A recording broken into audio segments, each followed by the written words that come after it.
Welcome to another edition of the Mr. Chris Show, Voice of the Underground. So, as we know, there's been a lot of things happening, stuff that we don't like, stuff that we didn't expect, yet it's here and we have to deal with it. So, the question I have, rhetorically of course, is there a plan? Is there really a plan here? And if not, then what? So let's take a look at everything. So we know that January 20th came and went. We saw a strange occurrence, and I say strange because this was the most unusual inauguration that we have come across. And it's unusual because it didn't look right, it wasn't right, it was wrong in the first place. You could call it a fornication, but it was an aberration if nothing else. But there's some things that came up after the fact. So people had reported in various countries outside the United States that they saw the inauguration on their TV when it was still dark at nighttime before the inauguration over in supposed Washington, D.C. How did that happen? We were told ahead of time that there could be a stage, there could be CGI involved, there could be all kinds of things. And I think we saw the proof of that. If you look at certain video that people had and some of the cell phones that were out and about at that time in the D.C. area, you will see it was overcast. It was cloudy, as it was reported in the weather report, till about 3. It's supposed to be mostly cloudy. And the videos that I've seen are very, very cloudy from the cell phones. Yet, we saw video of the inauguration with a blue sky in the background, and little wisps of white clouds, nice sunny skies, bright and sunny. How did that happen? How did they have a little area that we didn't see in other cell phones that they did? Coincidence? Was it made up? Well, you can decide. Then we have the supposed stage for the press conferences of the supposed president, and that looks very odd. It looks like some kind of a set. It doesn't look like the ones that Trump used. Now, of course, that they could use different areas, that's true. But things just do not look right. But we knew that. We knew that the sheeple, the masses, they need to believe things. You need to show them on the TV. The MSM has to have their narrative. And we know that going into it. But what happened? People are angry. People are upset. People are blaming different conservative speakers like it was their fault. And there were some that I think were perhaps leading people to a false conclusion. And if you look at my broadcast, I was not. I was presenting, as I will present today, what could be happening. But as with information, we're exposed to information all the time, every day. And you need to sift out what you see and what you hear, what you think, and you make judgments. You discriminate. You know, this is supposed to be a bad word, but you need to discriminate from one thing to the other, right? That's how you live. That's how you decide. You make decisions. You say, no, I want to eat this versus that. I like this versus that. That's freedom, and it's also free choice to make a decision and to discern or to discriminate between one thing and something else. Now, people were upset, and people are still upset. They're saying, oh, there was this supposed super plan, and at the last second this was going to happen. The Marines would rush in, and they would handcuff Beijing Joe, you know, and put him down and all this stuff. And of course, we wanted that to happen. Of course, everybody was waiting to see that happen. Okay, but it didn't happen. From the intel that I have, there was a plan in place. It got changed at the last minute. There's obviously a reason for the change of the plan, but let's separate it into two categories. Let's separate it into what we see and what we have right now versus what this other plan could and still may be. And I like to look at things that way because when you go to do something, you should always have a plan B. If plan A doesn't work out, you have plan B. So don't put all your eggs in one basket. You know, that's another way to look at things in life, right? So people are upset. They wanted all this stuff to happen. They didn't see it happen. They see Beijing Joe in power, and he's sitting there and he's scribbling out his feeble signatures for all these executive orders, which I should point out that his executive orders, he signed more in 3 days than the previous 4 presidents combined. Is that okay? Is that good? No, of course not. But you're not going to see the mainstream that backs him say anything about that. Of course not. They love him, all right, because he's the good puppet. He's the puppet that sits there, and he's even a better puppet than their previous puppets because he has no idea what's going on. He probably doesn't know what day of the week it is. He for sure doesn't know what he had for breakfast an hour afterwards. And I know a lot of people are making jokes about him, but, you know, let's also realize that yes, he is an evil, corrupt individual. Yes, he is probably one of the worst things we've seen recently. And he's always been corrupt and evil. But he's too easy a target. I think David Spade put it best. I believe David Spade is a closet conservative, by the way, because they wanted him to do a comedy show back in, around March, April 2020. That was going to be all about attacking Trump. And he said, no, he's just too easy of a target. I don't want to do that. But I think David Spade is actually conservative. I think he's a closet conservative, you know? And for his own existence and his own well-being. And I can understand that. A lot of people need to do that, even more so today, and we'll get to that. But nevertheless, he's too easy of a target, okay? And we know the stuff about him. So the thing is, though, that his piece is kind of in the way of, you know, Super Commie Harris coming in to play, who's probably part of what's actually steering things in the first place. But he, at least, is the figurehead that some, I don't know, middle of the road, maybe moderates are looking at and saying, oh, no, hey, you know, Joe, he's a good guy, you know, I believe in him, you know, he's a good, you know, I'll tell you what, you know, that guy, you know, he's going to be okay, yeah. There's still some idiots that believe that, of course, and that's what they need him for, because these same people that like Joe, they're going to be a little bit shell-shocked by Commie Harris up there on the screen, on the stage, telling them what she's going to do. So, you know, Beijing Joe is a good figurehead, you know? Bozo Joe, there's lots of names, okay? You pick what you like. I kind of like Beijing Joe. But, anyway, there was supposedly a plan to take things back, and supposedly that's happening in the background. Like I said, you can consider this hocus pocus, you can consider this fantasy, whatever you want to think, okay? I'm throwing the information out there as I come across it and what I see. Obviously, if somebody runs up and says something that's completely insane, I'm not going to relay it. Although, you know, what is reality and what is insanity, really, you know? I mean, that's another topic. But supposedly, there is a plan that is working right now. And I'll tell you the salient points from what I understand. Chris Miller, for one, is in charge, along with the FEMA director. Supposedly those two gentlemen, I don't have the FEMA director's name in front of me, they are basically in charge of the military, which is in charge of the real United States. What we see through the MSN and Beijing Joe is the illegitimate stage show that they're still propagating and putting on with all the players.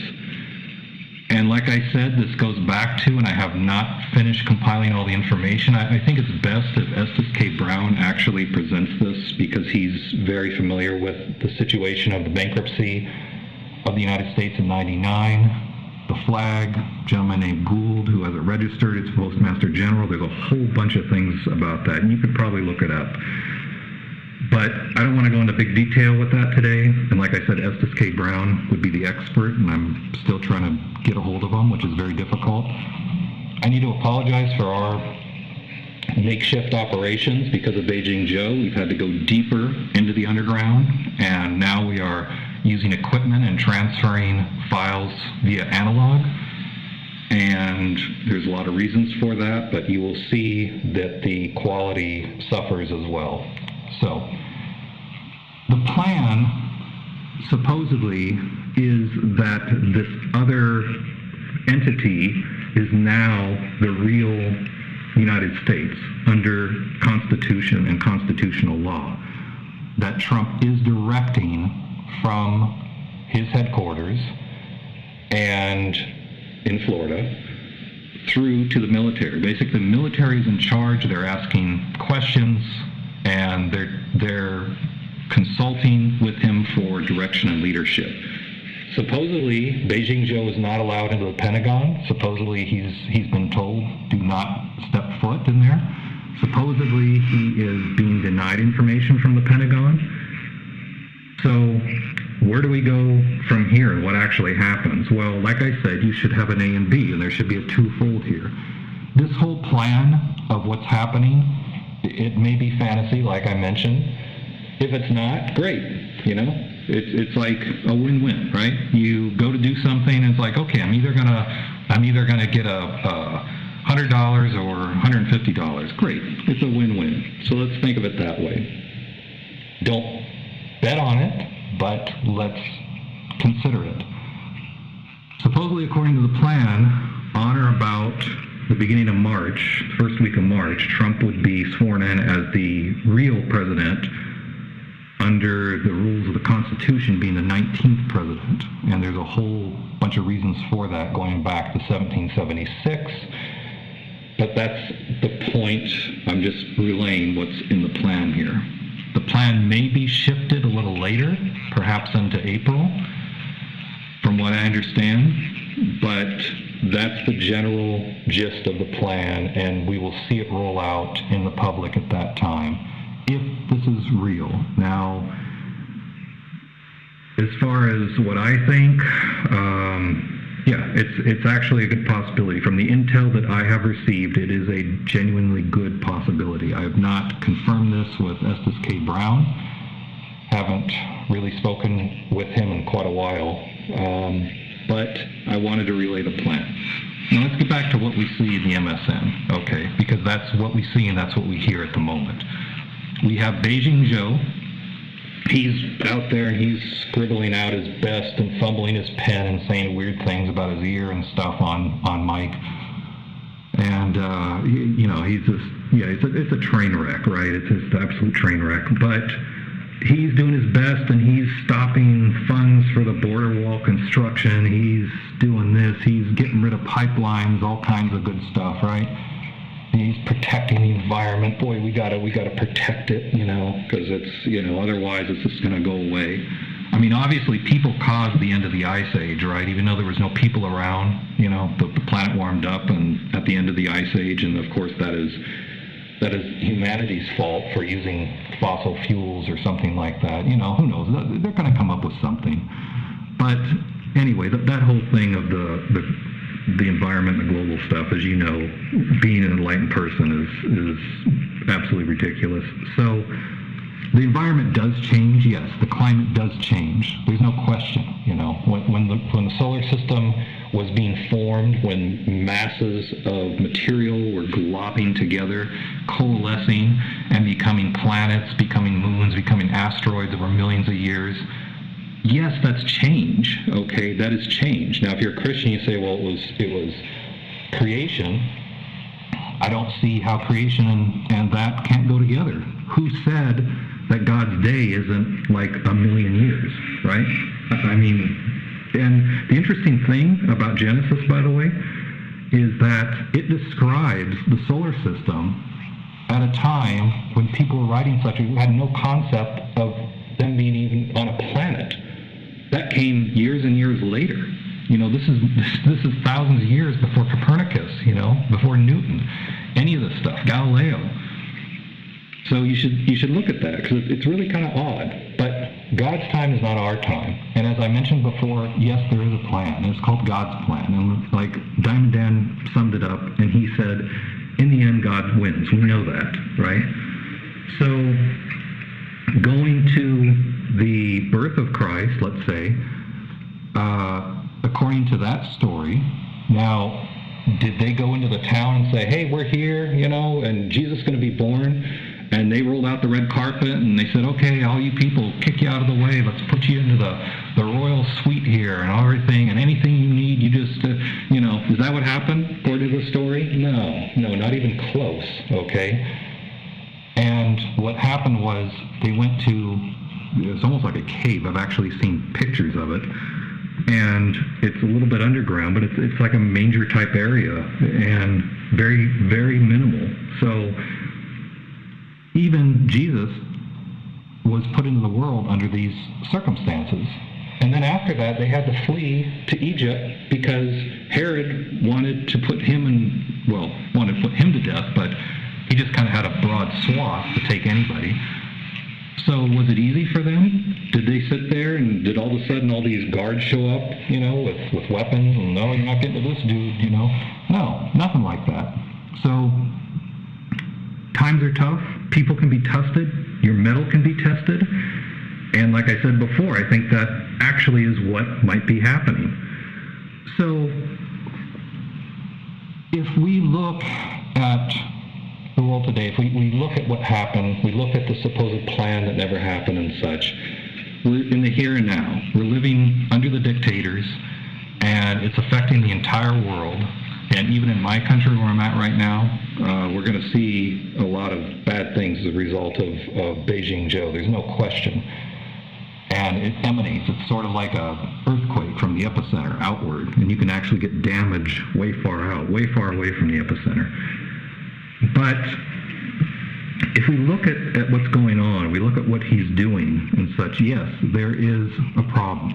And a plan that I have heard about and been privy to is that people need, at least in the United States, to think like the enemy does. Okay, you have an enemy that took over the system. You have an enemy there in the States that gamed the system, and there needs to be something done about that, right? So how are you going to fix it?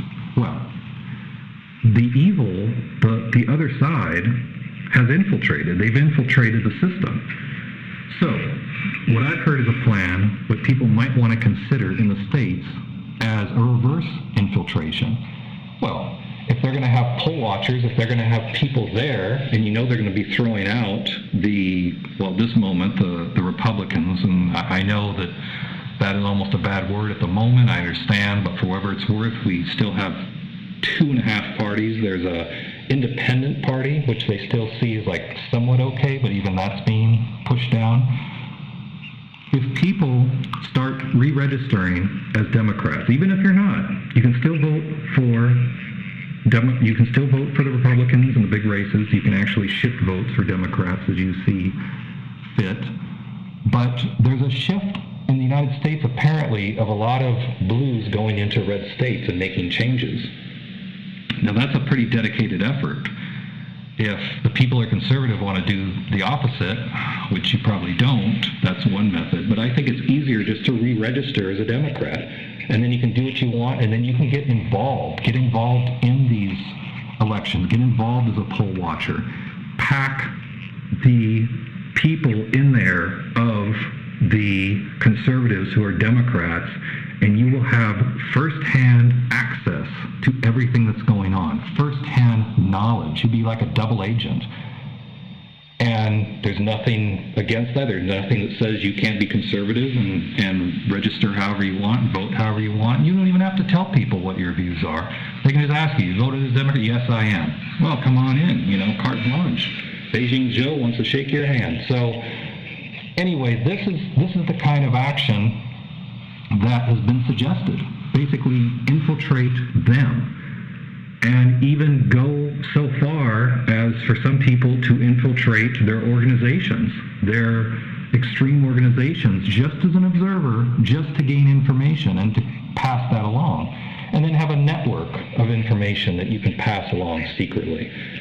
And we have platforms like Telegraph that are working out very well, and I'm suggesting more of an encoded secret platform, and I don't have recommendations for that at the moment.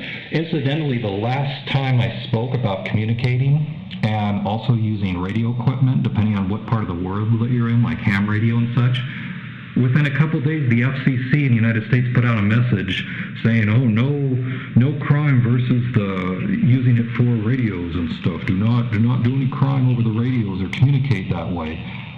Interesting, isn't it? Big mother, big brother, they are listening, and you know it. So, now, of course, people can communicate and however they want, but that's up to you. But I'm just telling you about what's possible. So, we have this guy doing all kinds of things. I mean, it goes on and on, but there's a couple things that I think stand out, in my opinion. And we have a couple of people that continue, senators here, that are doing the wrong things. So, we had talk about this impeachment, right? Here it is. Rand Paul's point of order, arguing that the Trump impeachment trial is unconstitutional. Well, guess who opposed that on the Republican side? None other than Commie Romney himself. And we know this guy. I've mentioned his credentials to you before many times. There's a few others that went along, but he's consistent, and it is really sickening and unbelievable. But he's just part of it. Now, Commie McConnell, somehow he sided with Rand Paul. So he's probably trying to save his own skin a little bit. But that leads into this other party, the Patriot Party. I mentioned and suggested this many times before. Nothing's official, but it looks like things are kind of leading to that. We have Trump's Office of the Former President, which has been initiated in Florida, established, and he is not saying that there's a Patriot Party, but he is presenting himself as an advocate for activism and enlightenment and such in political matters at this point. Now, the supposed secret plan on the other side says there's a lot more to this, of course, but what we see face value, which, like I said, we're going to look at it from both ways, is that he has some group that is going to promote change and such. And I think that people know, and it's been exposed, obviously, that the Republicans are more or less the same things as the Democrats in reality. But, of course, they pander to a slightly different group. And they'll sit there and say, oh, yes, no, we'll protect your gun rights. And to some degree, the Second Amendment rights have been protected by them, of course, not just completely thrown into the bus, as we've seen on the other side. But, nevertheless, we see that they have done so much wrong in the past few months, and we know who they are. So basically, these people, at the very minimum, have to be thrown out of office, and Trump was mentioning that. That's at the bare minimum. But I think it's more than that. I think that another party does need to take place, because you cannot win a legitimate election anymore. That is not possible in the United States. People game the system. Like I said, through re-infiltration, that you're going to have first-hand access knowledge, and you can actually make changes at that point.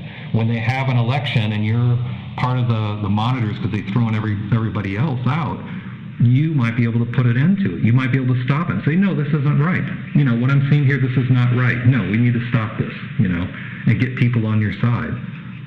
But if you're a registered Republican or possibly independent, you're just going to be tossed out. You're not going to be wanted there. They're not going to take it seriously. So this is part of the plan, and this is kind of where we're at. And the hypocrisy, the irony that we see happening with all these people will continue in the mainstream media. That's not going to change. So we have to make changes. We have to oppose this. And the people that are out there, you see the military and such like that, supposedly according to the plan, there's a reason for that, because that's part of this alternative plan that is not brought completely to light, that is still hidden. What are all the aspects of it?